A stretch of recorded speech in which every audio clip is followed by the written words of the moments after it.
윤석열 전 대통령에 대한 체포영장 효력이 어제부로 끝났습니다. 하지만 장외 대치는 계속되고 있습니다. 바로 체포영장을 집행하던 그 순간 구치소 내 CCTV 영상이 이번에는 새로운 쟁점으로 떠올랐습니다.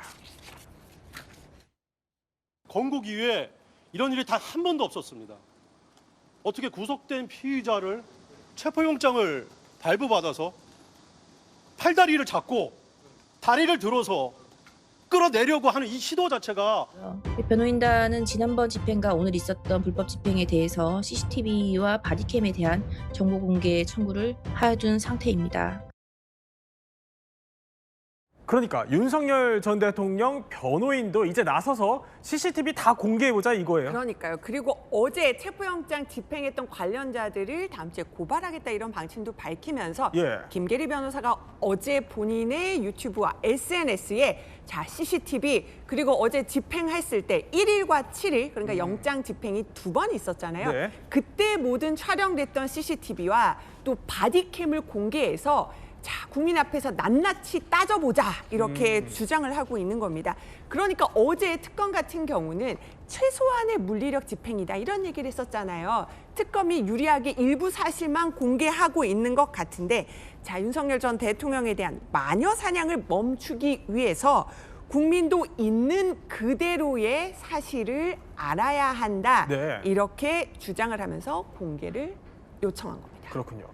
지난주에 1차 체포영장 집행 시도 이후에요. 윤 전 대통령 측의 반발이 거세지자 이렇게 법무부 측에서 CCTV를 공개할 의향이 있다 이런 뜻을 전해왔다는 언론 보도도 있었습니다. 그러면 서동민 변호사, 이제 윤 전 대통령 측도 이제 정보 공개 청구까지 했으니까 이러면 언제쯤 공개될 수 있는 거예요? 일단 정보공개법에 의하면 원칙적으로는 10일 이내에 이 공개 여부에 대해서 회신을 해야 됩니다. 10일이요? 네, 그리고 만약 부득이한 사유로 결정이 미뤄진다라고 한다면 최대 또 한 번 10일까지 연장을 할 수가 있기 때문에 최대 이제 20일 안에는 어쨌든 결론이 나지 않을까 이렇게 예상을 해볼 수가 있습니다. 사실 이제 정보공개법에 의하면은 이 정보를 공개하지 않는 그 비공개 기준이 따로 또 정해져 있긴 합니다. 그래서 뭐 예를 들어 안보 문제가 걸려 있다, 혹은 뭐 국익을 해야 하는 경우다. 그게 아니면은 이제 뭐 사생활의 침해 우려가 있다 이런 사유들이 인정될 경우에는 비공개를 해버리는 경우들이 많고 실제로 이제 구치소 내부의 CCTV에 대해서 정보 공개 청구를 한 사례들이 가끔씩 있었는데 아무래도 이 구치소라는 교정 시설이라는 특성상 이 정보를 공개하지 않는 경우가 사실은 더 많았다라고 보여집니다. 그래서 이 보통의 경우라면 사실 이런 공개 청구를 했을 때 교정 기관에서는 정보를 공개하지 않을 가능성이 더 높지 않나라고 볼 수가 있을 것 같은데 적어도 이번 상황에서는 조금 다를 수 있지 않나. 지금 나서는 법무부 측에서 오히려 뭐 동의가 있다라고 한다면 정보 공개에 나설 수 있다라고 하는 걸 봤을 때는 20일 이내에 그 여부를 조금 결정할 수 있을지를 지켜봐야 될 것 같습니다.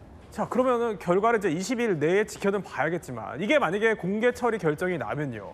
그럼 국민들도 윤 전 대통령이 체포영장 집행 그 당시 그 상황을 다 영상으로 볼 수 있는 겁니까? 꼭 그렇지는 않습니다. 이제 만약 정보 공개가 인용이 된다라고 했을 때 결국에는 공개 청구를 한 윤석열 전 대통령 측에서 우선 확인을 하게 되는 것이고 이 청구인이 아닌 국민들이 이것을 확인할 수 있는 것은 아닙니다. 물론 이제 청구인 측, 그러니까 윤 전 대통령 측에서 이 부분을 임의로 공개를 하겠다라고 한다면 그때 가서는 국민들도 확인을 할 수가 있을 것이고 혹은 뭐 법무부 관계자 측과 협의가 돼서 동의가 있다라고 한다면은 뭐 그때 가서는 내용들을 확인해 볼 수 있긴 하겠지만 뭐 실제로 이제 그런 장면들이 공개될지 또 특히나 뭐 집행 시작부터 끝까지 전부가 공개될지에 대해서는 조금 미지수가 아닐까 이렇게 생각하고 있습니다.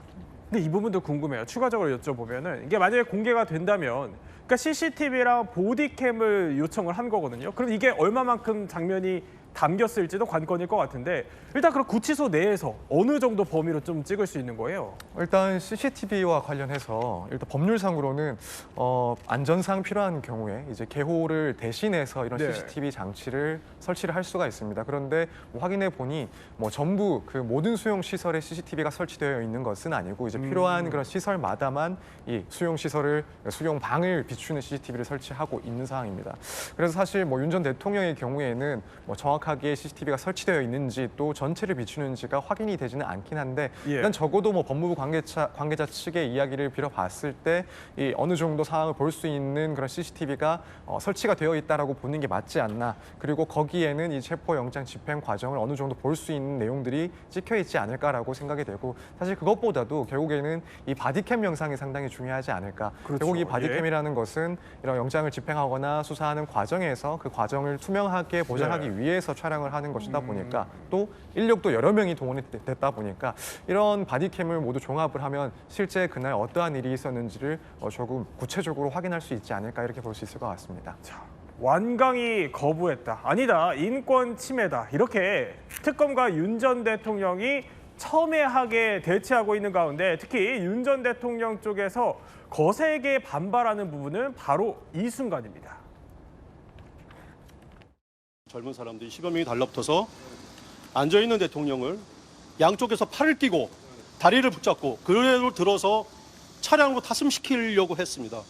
그 과정에서 완강하게 거부를 하시니까 의자를 들고 그 의자에 앉아있는 대통령님을 같이 들어가지고 같이 또 옮기려고 했습니다. 그 과정에서 의자가 뒤로 확 빼졌고 바닥에 떨어지는 그런 사태까지 발생을 했습니다. 팔을 너무나 세게 잡아당겨가지고 팔이 빠질 것 같다고 좀 제발 좀 놔달라고 부탁을 해서 겨우. 자, 결국에는 그러니까 영장 집행 당시의 상황이 사실 그러니까 사람의 말로 전해지다 보니까 이게 실제로 어느 정도 물리력으로 행사가 된 건지 사실 가늠하기 힘들어요. 저희가 이제 AI 영상으로는 보여드리고 있지만 자, 그러면 결국에 이제 그날의 영상으로 다툴 수밖에 없을 것 같은데요. 네, 그렇습니다. 결국 CCTV라든가 바디캠을 열어봐야 알 수 있지 않을까. 사실 윤 전 대통령의 변호인들의 그런 이야기들을 들어보면 뭐 무척이나 폭력적인 상황이 발생했던 것처럼 보이지만 예. 아무래도 이제 교정 당국이 영장을 집행하면서 그 정도 수준까지의 상황이 발생했다라고 좀 신빙할 수는 없기 때문에 결국에는 영상 증거들을 확인해 봐야 되지 않을까 이렇게 생각이 됩니다. 자, 윤 전 대통령 측 김계리 변호사는요. 체포영장 집행 과정 전체가 마녀 사냥이었다 이렇게 주장하면서 당시 상황을 이렇게 전하기도 했습니다. 윤 전 대통령이 체포영장 집행에 대해서 이를 제기하자 윤 전 대통령에게 잡범 다루듯이 조용히 하세요 라고 지속적으로 수차례 얘기했다고 합니다. 그러니까 조용히 하세요 이렇게 얘기를 했다는 거예요. 그러면 피해자가 체포영장에 이의를 제기하고 불응할 때는 그럼 어떻게 해야 한다는 거죠? 저도 사실 조금 상상하기가 힘들긴 합니다. 이제 잡범의 경우에는 조용히 하라고 할 수가 있는지 혹은 그렇지 않은 사람들에 대해서는 이런 말을 할 수는 없는지 그 부분이 저도 사실 의문이긴 하고 예. 격렬하게 저항을 할 때는 어느 정도 물리력까지도 행사를 할 수가 있고 실제로 항의를 할 경우에는 예컨대 수사기관에 가서 그런 부분들은 의견을 진술하라라는 식으로 이야기를 하기도 합니다. 그래서 단순히 조용히 하라라는 말을 했다라고 해서 그것이 부당하다라고 보기는 힘들고 결국엔 특히 교정시설에서 체포영장을 집행하면서 이런 소란이 있을 경우에는 다른 수용자들에게도 문제가 생길 수 있기 때문에 일단 지금 이렇게 조용히 하라 정도까지는 체포영장 집행하는 과정에서 예. 충분히 있을 수 있는 반응이 아닐까 이렇게 생각이 됩니다. 자, 그런데요. 체포영장 집행 당시로 돌아가 보면은 특검과 윤 전 대통령 측의 말이 엇갈리는 부분들이 있습니다. 자, 뭐냐면요. 윤 전 대통령 측은 이렇게 주장을 합니다. 그러니까 특검이 윤 전 대통령이 출정 소장으로 이동을 하면은 변호인을 만나게 해주겠다. 그래서 이런 거짓말 때문에 가게 됐다는 겁니다. 또 그리고 중간에 차에 태우려는 납치 시도도 있었다 이렇게 주장을 하는데 특검이 다 인정해요?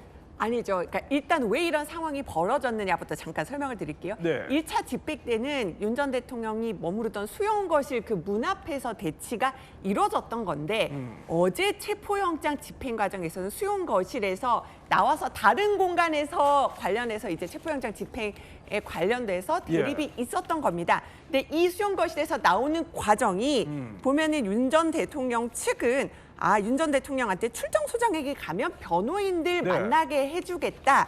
이렇게 거짓말을 해서 중간에 억지로 차를 태우려 했다. 이게 납치 시도다. 이렇고요. 김건희 특검은 관련해가지고 부인을 하고 있습니다.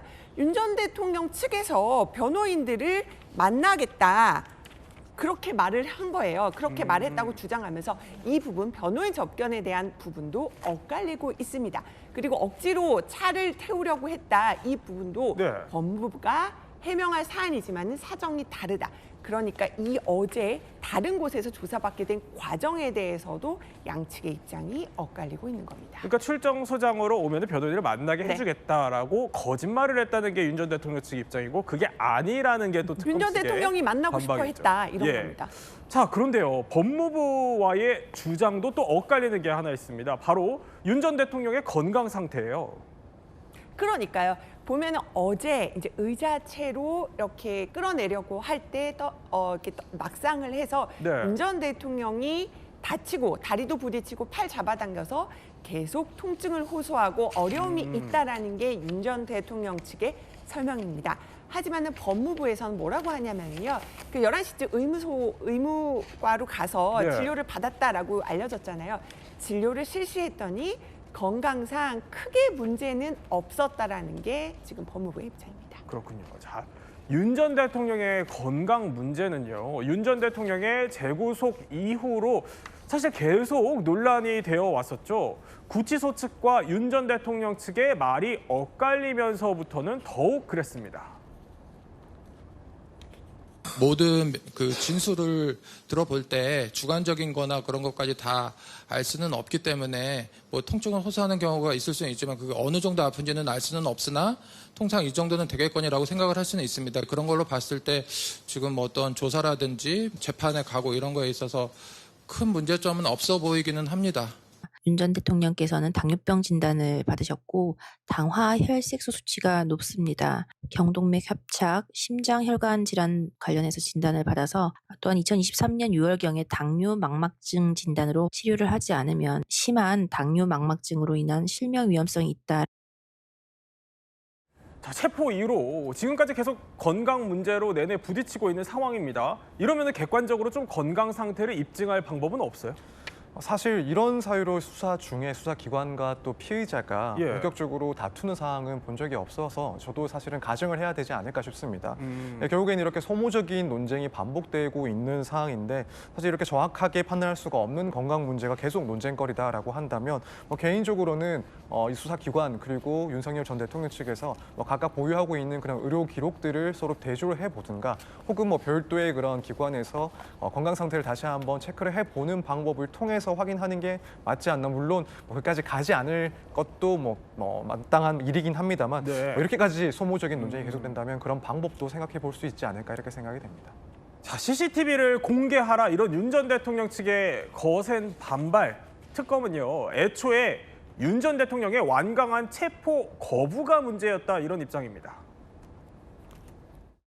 피의자는 수의도 입지 않은 채 바닥에 누운 상태에서 체포에 완강하게 거부하였고 특검은 20-30분 간격을 두고 총 4회에 걸쳐 체포영장 집행에 따를 것을 요구하였으나 오늘 오전 8시 25분경 서울구치소에 피의자 윤석열에 대한 체포영장 집행을 지휘하였으나 피의자가 완강하게 거부하였고 결국에는 실제 집행 과정에서 어땠는지는 CCTV 또 그리고 바디캠이 공개가 돼 봐야 알겠지만요. 체포영장에 그러면 어쨌든 체포영장에 불응하는 모습이 공개가 되는 거잖아요. 영상이 공개되면. 이게 어느 쪽에 유리할 걸로 보세요? 결국에는 어떤 모습이 담겨 있냐에 따라서 유불리가 조금 달라지지 않을까 생각이 됩니다. 만약 특검 측에서 주장을 하는 것처럼 윤석열 전 대통령이 통상의 그런 피의자와 달리 상당히 강하게 거부를 하고 또 상당히 불명예스러운 장면들이 찍혀 있다라고 한다면 당연히 이제 추후에 재판 과정에서도 이런 점들을 지적을 할 거고 형을 따지는 데 있어서 상당히 불리하게 작용을 할 수 있다라고 보여집니다. 근데 반면에 특검 측의 그런 강제력 수단이 어느 정도 지나칠 정도였다라고 한다면 이 경우에는 사실 수사의 그런 정당성 문제가 다시 한번 제기될 수가 있기 때문에 만약 그러한 장면들이 찍혀 있다라고 한다면 결국에는 윤 전 대통령의 그런 입장에서 조금 더 유리해지지 않을까 이렇게 생각이 됩니다. 자, 전희엽 평론가. 그 체포영장 효력은 일단 어쨌든 어제부로 끝났습니다.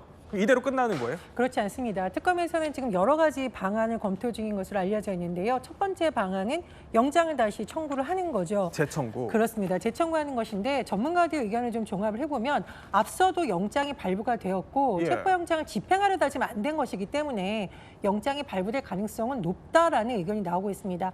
하지만 또 다른 의견도 나오는 것으로 전해졌는데요.